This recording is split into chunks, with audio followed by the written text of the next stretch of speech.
I am a guardian of the toads.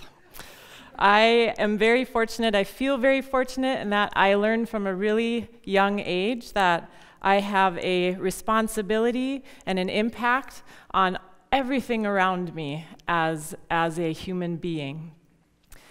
I was raised in a really small town in even more northern Minnesota, and we lived 8 miles south of that town. I lived, nearest neighbor was a mile away. And I realize now that toads were my brothers, and butterflies and caterpillars were my sisters. And my dad's family are Red Lake Ojibwe people. And I feel like it is the time and the place to introduce myself to you in that way. It's really important to me because it says not only who I am in that way, but it shows you the relationship that I have with the people and the earth. Erika Bailey Johnson Indigenous Cause Jaganashimang, Mamengwe Indigenous Cause Ojibwe-mang, Makwa Indodem, Bemidji Indonjaba, Bemidji Gabe Gekindasowig Dindanoki, Gana Wenda Kamiga Wigamigang. So my name is Butterfly Woman. And in our culture, there is a belief that we're at a crossroads. And this crossroads has us believing that we're ultimately having 2 paths that we have to choose from. One of those paths is lush and green, and you can imagine if you walked on it, it would be really soft. And the other one is kind of the opposite, in that it is black and charred, and that if you were to walk on it, it would cut your feet. And so we have this crossroads that we're at, and a lot of decisions that we have to make.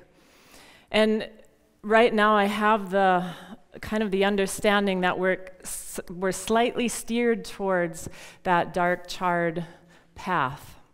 And over the last 20 years, as I do my work and I think about things, I realize that there's kind of 4 key areas that have me in the world and in the society and where we're at, have me believing that we're steered in that direction.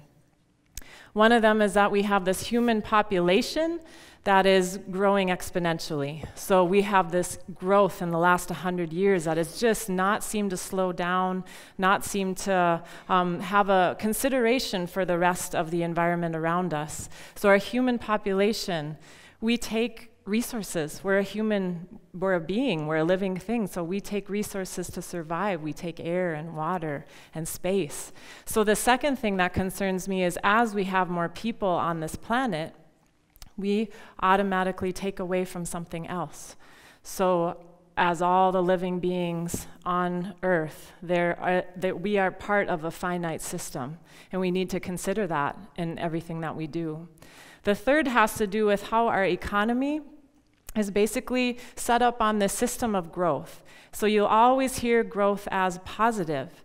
And from a sustainability perspective, it's really hard to imagine continual growth with finite space. They're just not compatible.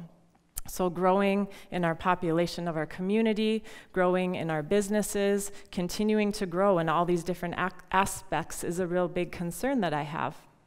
And then finally, the last piece is that our system of energy production right now is based upon a non-renewable resource. So ultimately, that resource takes millions of years to be produced, and as we use it, there is less of it for the future. So we are using up something and not considering the future and what might be needed 1,000 years down the road. So what I'd like to present to you today is not a new idea. It's actually been hundreds of thousands of years of thought of people and their relationship with this planet. And it's a thought that stems from us and our interconnectedness with all of Earth. It stems from our belief that we are not in control, that we are ultimately a part of nature, and that we ultimately depend on it for our very survival. And so it's not a new idea. It's something that's been around for a very long time, but a lot of people say we've forgotten this idea. And so in order to give you a sense for what I'm talking about, I have 2 examples of what this means to think in this different way, to start to head down this path where it is lush and green and soft. One of the examples is around water. So we typically talk about water in terms of its quality for us, right? You'll see water quality reports, and they say that water is unfishable, it's unswimmable, it's not safe for drinking, and it all pertains to our use of the water. And that's good and okay, but a different way to think about the water is, instead of protecting water because it's useful for us, is that we protect water for water, that we understand that water has its own spirit, that water has its own healing properties, that water has its own energy, that we ultimately depend upon ourselves and this whole earth, beautiful earth that we live on. So that's one example of how we can begin to shift that lens, is to protect things for themselves, for their inherent right to exist and to be clean and to be pure. Another example has to do with how we look at nature.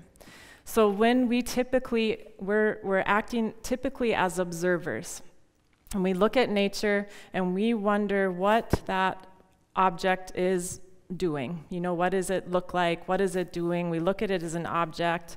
But imagine if we were to look at this pasque flower, and we were to look at it not as an object, but we were to look at it as a teacher. If we were to consider that pasque flower, and we could ask it questions like, how do you come up when there's still snow on the ground? How do you survive when we get those hard frosts in the spring and your flowers don't wilt? How is that possible?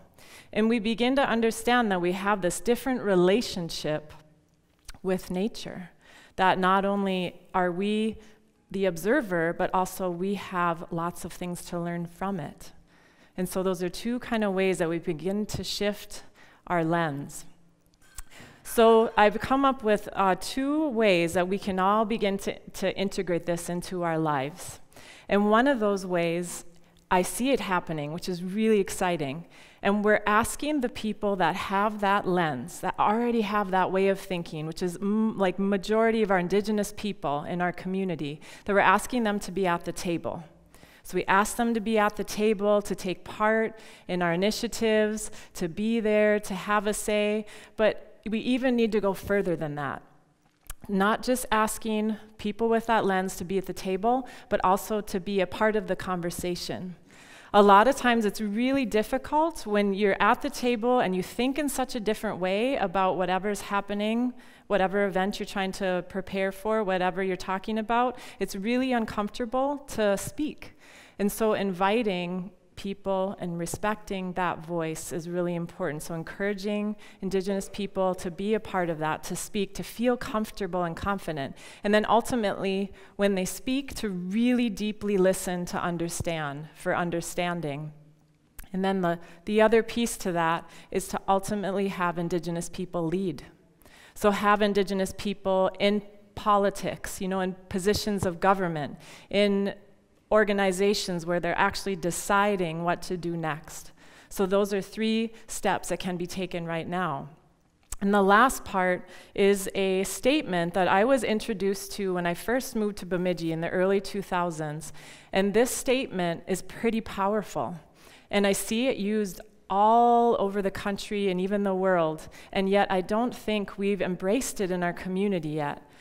And this statement is the Bemidji Statement on 7th Generation Guardianship. And ultimately what it says is, it says whether it's your family unit, whether it's your school, whether it's your community, whether it's your government, we all ultimately have this responsibility to be guardians of our place.